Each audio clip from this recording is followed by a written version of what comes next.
Mwaka jana, na nafikiri hili ni jambo muhimu sana, mwaka jana iko timu iliingia kwenye uwanja wetu wa Mkapa na wakachimba kwenye nyasi hizi wakaweka dawa. Matokeo yake wameleta fungus na hasara kubwa sana kwa taifa.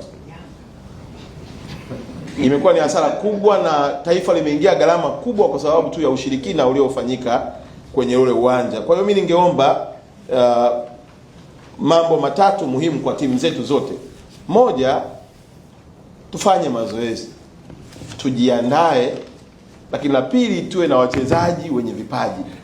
Na mwisho tuamini ya kwamba dakika 90 zinaamua mpira kwa kumtanguliza Mungu. Tukiendeleza huu ushirikina utakuja kuua watu kwenye uwanja bure na mwisho wa siku tutapata mafanikio. Na ndio maana unaona hata kwenye mageti watu wanaingia, wengine waingie kinyume nyume, wengine wanatafuta namna wakienda kwenye dressing room, wengine sio wafanyaji. Sasa hizo bidii zote na hizo mbinu zifanyike basi kwenye mazoezi na kuwapata wachezaji wazuri ili tuweze kupunguza mambo kama hayo. Na kwa namna hiyo pia sisi kama wizara tunapiga marufuku kabisa hata mambo ya kuleta mabouncer, ya kufanya yani inakuwa sasa kama ni fujo wakati ni sehemu ya burudani. Tungetamani kuona watoto wetu wanafurahi kuja uwanjani bila kuwa na hofu yoyote ile. Ukimleta bouncer aje kama sehemu ya showcase, kwa sababu na yeye ni ajira yake ya kuonyesha mbwembo, lakini sio kwa ajili ya kukamiana na kuja kuumizana uwanjani. Mheshimiwa Mwenyekiti, nafikiri pia nitakuonyesha picha, utaona hapa ndipo walipochimba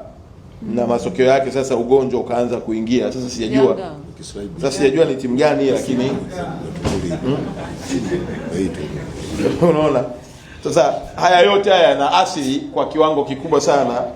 Unaona hapa ndio sehemu ambayo nafikiri Mheshimiwa Tayataro, unaona hapa ndio sehemu ambapo hapa sasa sikuwepo, lakini hizi ni taarifa za watendaji wetu ya kwamba haya mambo ya of course ni sehemu nyingine ya mbwembwe. Wengine hata unakuta tu hamna cha maana anachofanya pale, lakini anatisha watu na nini, ila kiuhalisia ni kwamba nyasi zetu tunahitaji tuzitunze.